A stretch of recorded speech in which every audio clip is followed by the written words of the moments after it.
smell like the sheep. Ang pastol, ang Panginoong Diyos, siya ang good shepherd natin. We are shepherd, yes, but to be good, yun ang isang challenge. To be good and holy. You are a priest, but be a good priest. Yeah. A good shepherd will always lay down his life for his sheep. Ito ang new media. Ito ang paraan. Kailangan gamitin natin siya. The church must be open to the calls of the time. And the call of the time is how to penetrate the media with evangelization.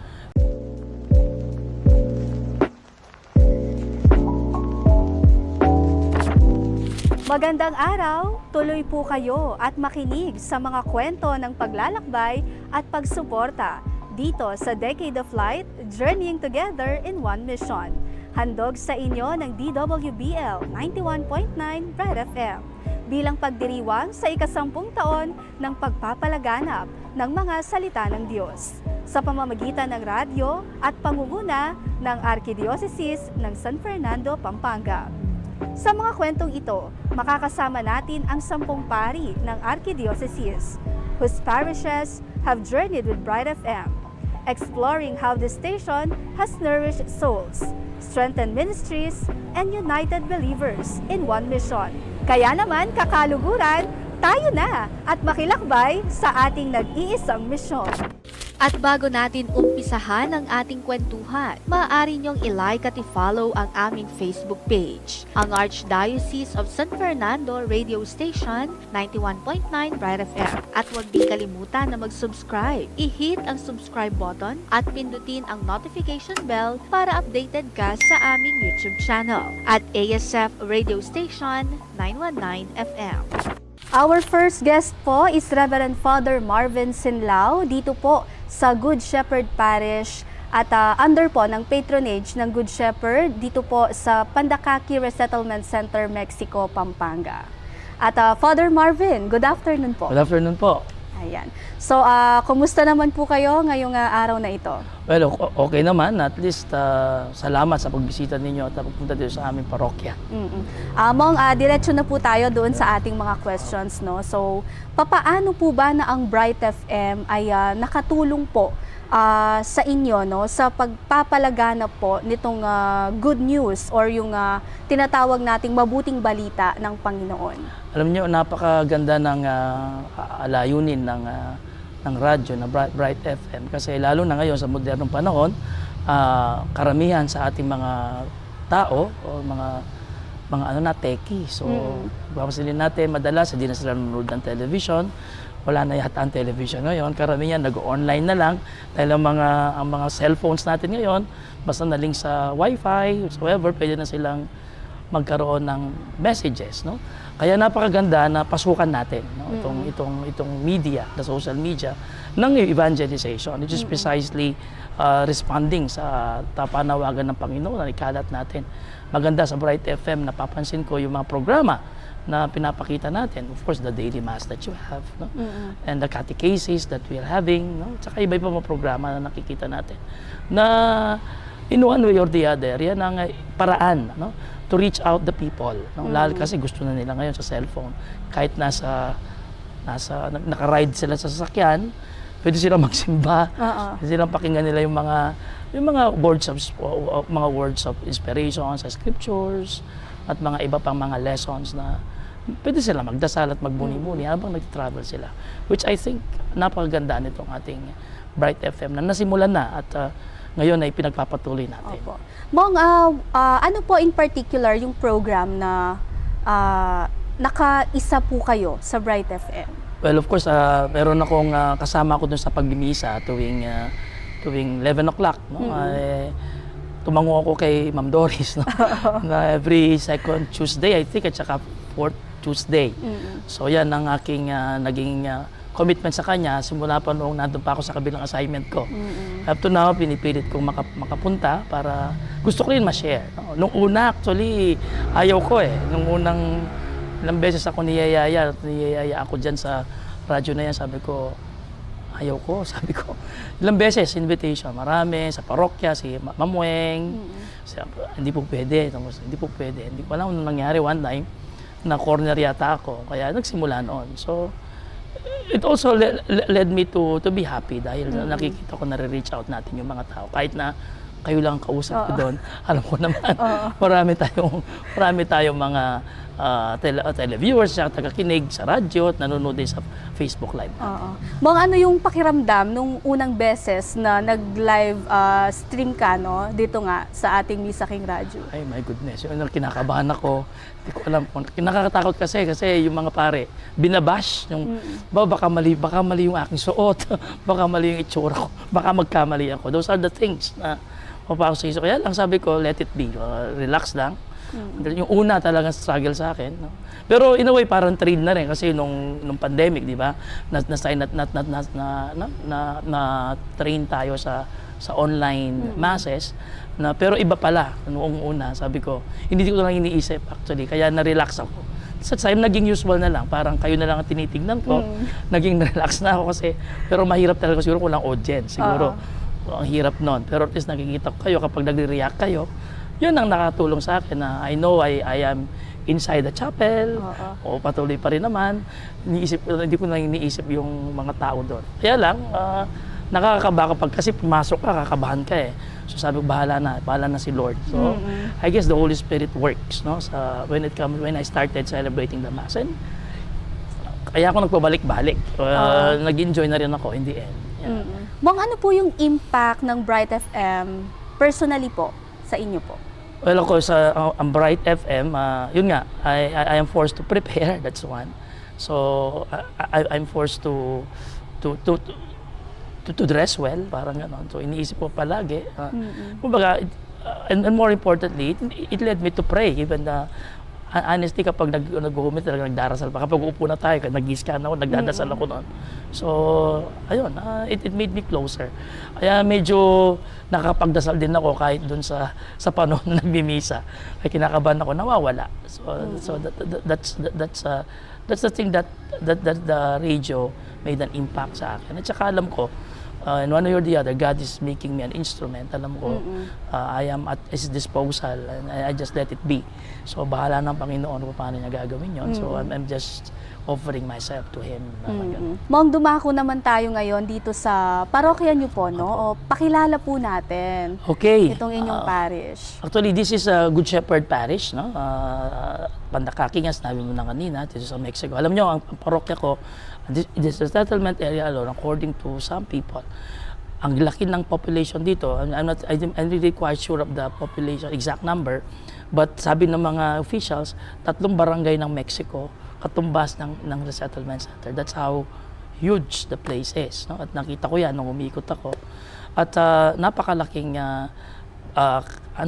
ng trabahong kailangan gawin. So yun ang isang bagay na I think malaking challenge, no, dito sa parokya. Kaya dahil bago pa lang ako, no, wala pa, magto 2 months pa lang, this coming 18th of July, wala pa rin akong ano kasi nandun pa kami sa status quo pa rin kami sa mga officers, but ang mga immediate plans and activities namin dito, yun nga, ipopromote lang natin yung gusto ni Bishop, no, yung transparency. We already did it, no, yung PIMS na ginagawa sa office. We try to become transparent with all the transactions that we have and to be accountable and to become open. Yun ang sinasabi niya. And more importantly, yung BEC niya, no? Na medyo good thing about sa parokya ko dito, yung mga nag-orient sa mga different parishes ng vicariate ay dito sa aking parokya. Kaya lang nga, nandun pa lang sila sa level ng core.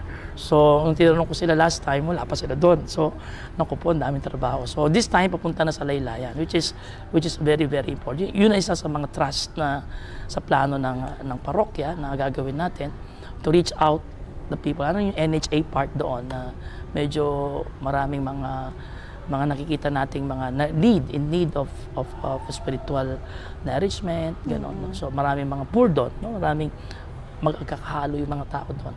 Yeah. Mong, nabanggit nga that your parish is the Good Shepherd. Yeah. No? Lagi natin itong naririnig. Yeah. So, papaano nyo po maiko-connect ang sarili nyo naman sa pagiging Good Shepherd? Yun.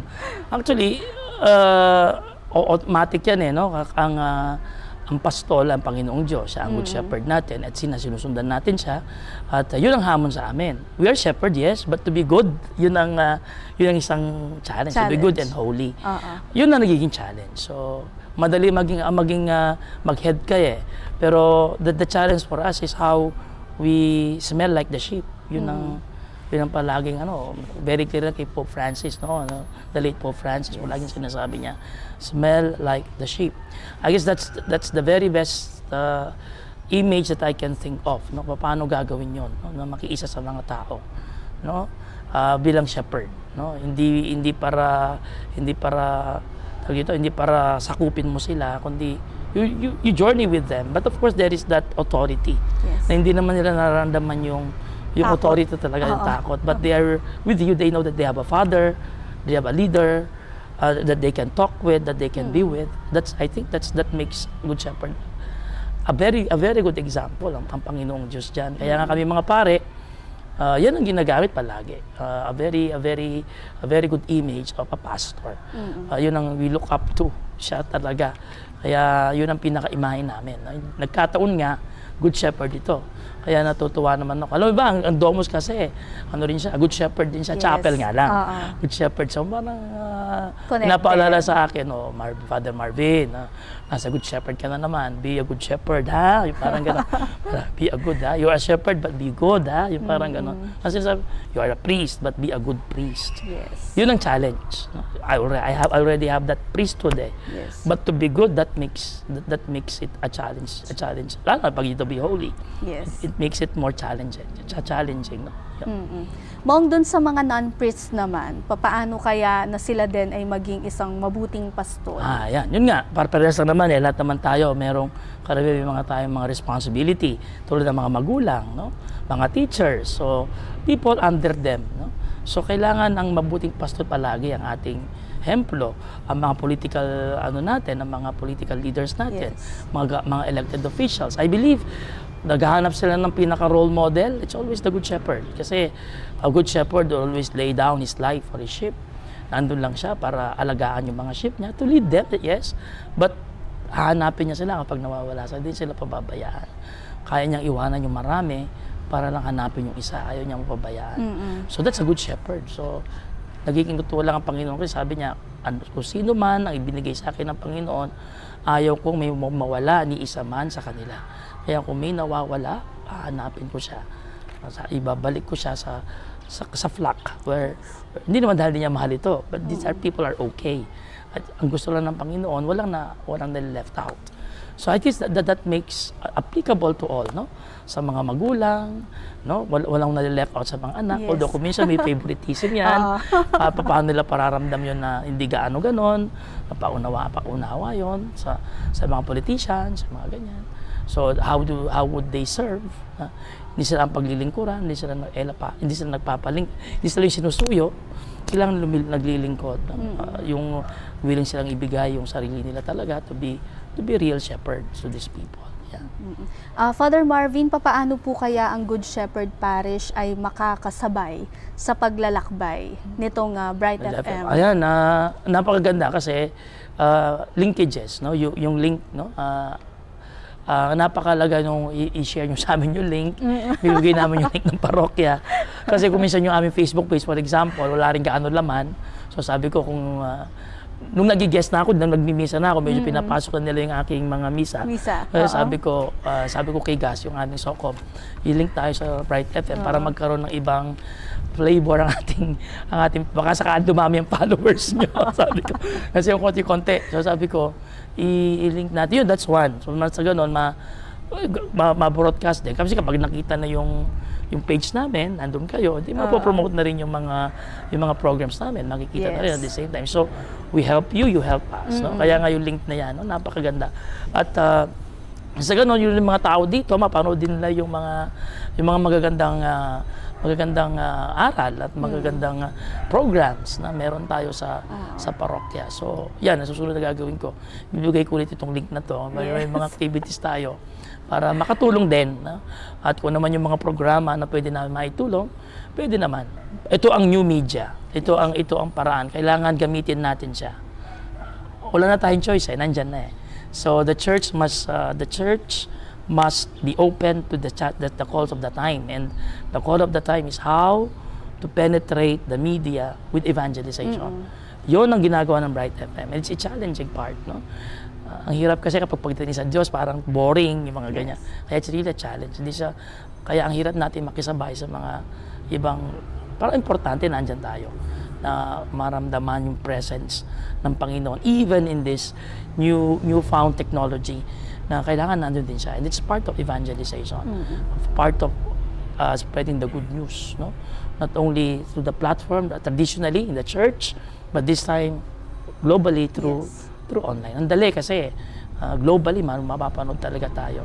And it's also good. No?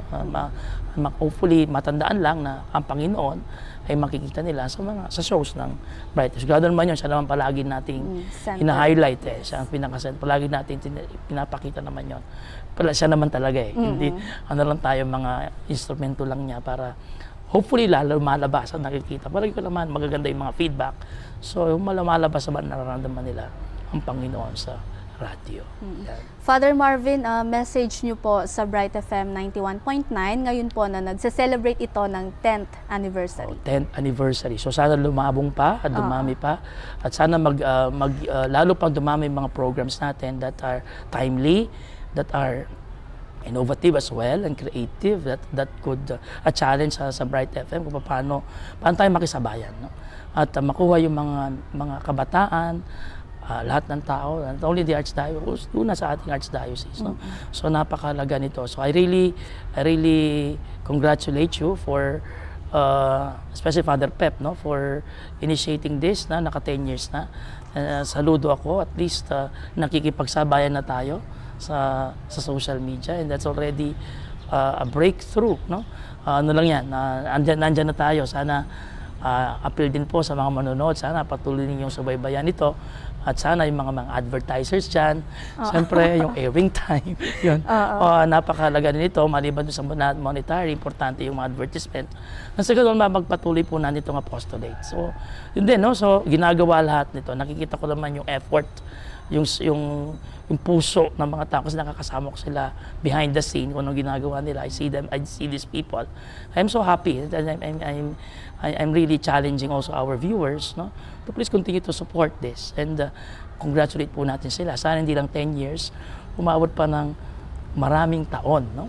Lagyan pa natin ng isang zero yung 10, no? Abot ng isang century, no? So yun ang hamon, no? Pero siyempre, yan ay magiging marirealize yan kung ating mga supporters sa radyo ay supportan tayo, mga dumami pa yung mga appealing po sa mga advertisers natin. Pwede po kayo makipag-advertise para naman matulungan natin ang ating apostolate dito sa radio, sa Archdiocese. Ayun po. So let us close today with a short prayer inviting our listeners to join us in blessing Bright FM. So Father Marvin.